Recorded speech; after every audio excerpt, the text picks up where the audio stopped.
women's confrontation with the boss, the fact that it lay dead instilled a degree of caution within him. Yet, he surveyed the trio's pitiful state, bloodied and gasping for breath, clearly at their limit. Particularly the girl with the frying pan, who could barely stand.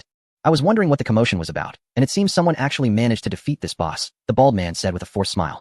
Looks like I misjudged the situation and missed a great opportunity. With a wave of his hand, his subordinates understood the cue, beginning to fan out in a semicircle, slowly encroaching upon the three. This monster was originally discovered and engaged by our night guild. We lost several brothers in the process, and we weakened it ourselves. This debt must be settled, the bald man declared, closing the distance while keeping a keen eye on Pineapple Beer's crossbow. Having suffered from its power before, he specifically instructed his men to spread out, denying the trio a chance to strike as one. Wise up and leave those 2 boxes behind. Once we finish our selection, the remainder shall be yours. This way, I can grant you a chance for survival. Otherwise, he sneered menacingly, driving his massive sword heavily into the ground. We shall resume our unfinished battle. This was a blatant threat, a brazen act of opportunism. Zhongli steadied the egg-tart king as he rose, casting a cold glare at the shameless ruffians before them. Do you still have any shame? The egg-tart king trembled with indignation. You fled like rabbits when the boss was enraged, and now that he lies defeated, you return to pilfer? Little girl, that was a tactical retreat.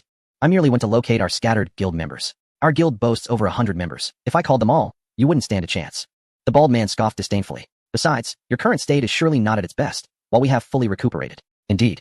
Zhongli noted as she glanced at the team panel. The health of the 3 of them hovered around 50%, although their bags were filled with numerous treats. Most powerful buff items had satiety limits or cooldowns, rendering them ineffective when stacked. Only the most basic strawberry cream cake, health 5, strength 1, remained, which, though lacking a cooldown, was quite filling. During the previous boss encounter, each of them had consumed at least a dozen cakes, and now their stomachs felt nearly suffocated. What should we do, esteemed leaders? The egg-tart king whispered. Zhongli did not respond immediately. Instead, she turned her gaze to Pineapple Beer. Her hand was steady. The crossbow arrow still aimed at the bald man's head. After firing a shot, she would need to reload, capable of eliminating only one target at a time, relying on melee combat thereafter. Zhongli glanced at the remaining cake stock in her bag, and then at the smug expression on the bald man's face. An unquenchable rage began to swell within her. Attempting to steal our kill? Threatening us? Do you truly believe I am as pliable as clay? Were it not for the experience penalty, I would have slain you long ago. Pineapple Beer, Zhongli abruptly spoke. Can you still manage to eat? Pineapple Beer hesitated, feeling her slightly distended abdomen. The cloying sensation made the mere sight of cream nauseating. She initially thought she could not possibly eat another bite. However, as she raised her gaze to meet the greasy, avaricious, and repulsive face of the bald man, especially that bandaged ear, making him appear even more ridiculous, she lifted an eyebrow.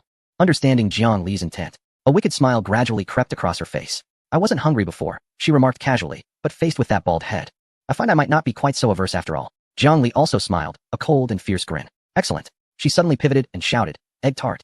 Bring forth the goods. The egg tart king, who had been lurking in the back, jumped in surprise, observing the fierce demeanor of her 2 leaders.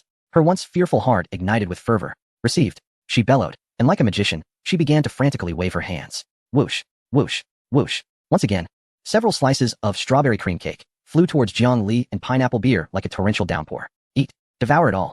We shall crush these scoundrels. Without a care for their image, Jiang Li and Pineapple Beer caught the cakes and stuffed them into their mouths. Despite the tumultuous churn in their stomachs, they felt waves of warmth surging through their bodies, and their previously dwindling health bars began to visibly replenish. The bald man across the way changed his expression. Damn it.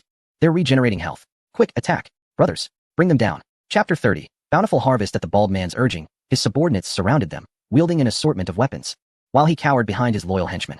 Do not fear. Hold your ground. You want to die? Once I retrieve the supplies, I'll share them with you. It was unclear what influence the bald man had over these individuals, but they resolutely shielded him. Pineapple Beer, armed with a crossbow, struggled to find an angle to shoot at the bald man, so she aimed instead at one of his subordinates standing in front of him. The henchman was caught off guard and struck by an arrow, though not fatally. While not lethal, the pain was indeed real. He let out a wail and attempted to flee, but the injury rendered him unable to escape as his comrades pushed him forward, closing the distance to the trio. Pineapple Beer did not hold back. She fired another arrow. The man instantly vanished, leaving behind only a box, while another henchman quickly took his place. The bald man initially believed these 3 women were on their last legs. A mere intimidation would suffice to compel them to surrender the treasure chest. However, he was gravely mistaken. Clang.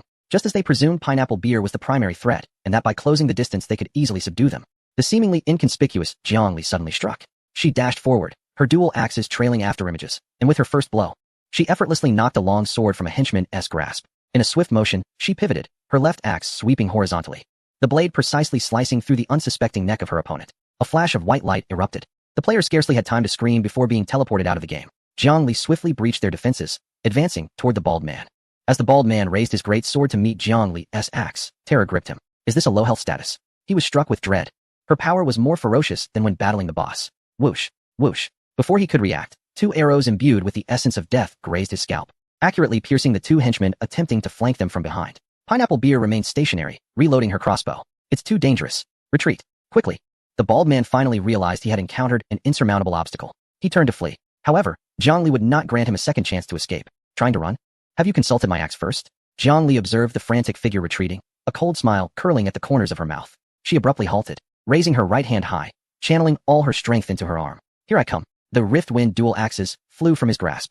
The axe spun through the air at an alarming speed, emitting a chilling whistle, reminiscent of a deadly crescent moon.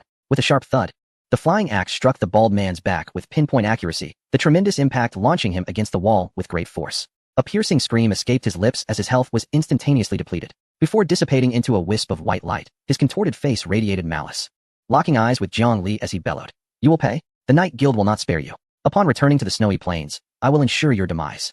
His voice abruptly ceased. Naturally, Zhang Li and her companions paid little heed to such ominous threats. If they could not contend with them within the confines of the instance, they certainly could not do so in an unfamiliar expanse where coordinates were unknown. The remaining 4 subordinates, witnessing the fall of their leader, were struck with terror and scattered in frantic haste down the 2 passageways. Thinking to flee? The previously silent Pineapple Beer's eyes turned cold. One must eradicate the roots of the problem. In a flash, she darted into the left passage like a shadowy specter. Mere seconds later, a brief, anguished cry echoed from within, followed by an eerie silence. Zhang Li would not simply stand by as the other 2 escaped, and she pursued them into the right passage. In less than a minute, Pineapple Beer returned, 2 bulging packages in hand, her expression devoid of emotion. All cleared, she stated, tossing the packages onto the ground. They contained their supplies. According to the rules of the instance, while death merely resulted in teleportation out of the game, there was a random chance of losing items from one's backpack, and any materials gathered within the instance would also drop upon demise. With the battle concluded, the once spacious stone chamber now felt somewhat desolate. Zhang Li approached to reclaim her axe, wiping the blood from its surface. All right, the bothersome lot is gone. Let us divide the spoils. She gestured towards the 2 silver treasure chests that had lain undisturbed since the demise of the boss, and then pointed to the pile of loot dropped by the bald man and his crew. By the rules, everyone was entitled to a share. The 3 gathered around, preparing to open the 2 silver chests. Who among you possesses good fortune? Zhang Li inquired, as she bore the unfortunate title of Jinx. Although the system had not indicated any effect on opening chests, merely stating that one could not encounter treasure chests in the wild while wearing the title, Zhang Li felt an ominous aura surrounding it. Pineapple Beer remained silent, leaving the burden of luck to Egg Tart. As Egg Tart lifted the lids of the 2 chests, a shimmering light erupted, revealing a dazzling array of items before the trio. Acquired, Steel X50, acquired, Wood X200, acquired, Premium Flour X5 bags, acquired, Cream X5 cans, acquired, Universal Construction Material Package X6, acquired, Intermediate Healing Potion, Instant Health Restoration 50, X4, acquired, Exquisite Shadow Cloak, Agility 3, Stealth Effect 20, acquired, Blueprint for Multifunctional Tactical Vest, Superior Green, Constitution 2, acquired, Backpack Expansion Card X6, acquired, Elegant European Sofa Set, Blueprint, X4, acquired, Dungeon Teleportation Card, Single Use, X2, acquired, Energy Core X20, acquired, High Energy Battery Material Package X6. Gazing at the dazzling array of spoils, Zhang Li felt as though her eyes were insufficient to fully appreciate the bounty. Particularly noteworthy was the last item, the battery material package, a pivotal component for the true operation of wind power generators. With these, her refuge could finally bid farewell to the primitive era and embrace the age of electrification. How shall we divide this? Zhang Li inquired, glancing towards the 2 companions. The successful defeat of the boss was largely attributed to the formidable output of Pineapple Beer and the invaluable support provided by Egg Tart King.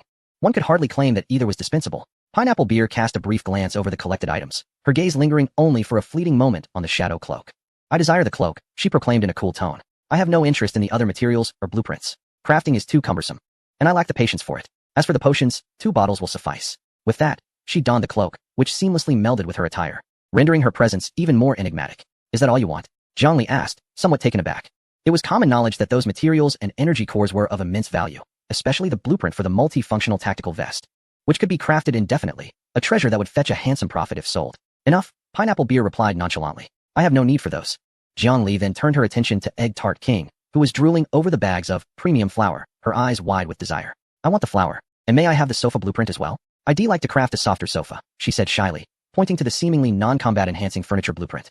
I want to be needing the rest. After all, I can't defeat monsters. Oh, and I like some of the wood. I truly despise chopping down trees. You esteemed ones can take the wood first, just leave me the remaining quantity. Egg Tart King felt that her expectations had been exceeded. Her original intent was merely to endure for 24 hours, and now she had amassed such a wealth of resources. Zhang Li observed the 2, momentarily amused by the absurdity of the situation. One was a solitary wanderer seeking only equipment, while the other was a gourmand fixated on flour. Had they left her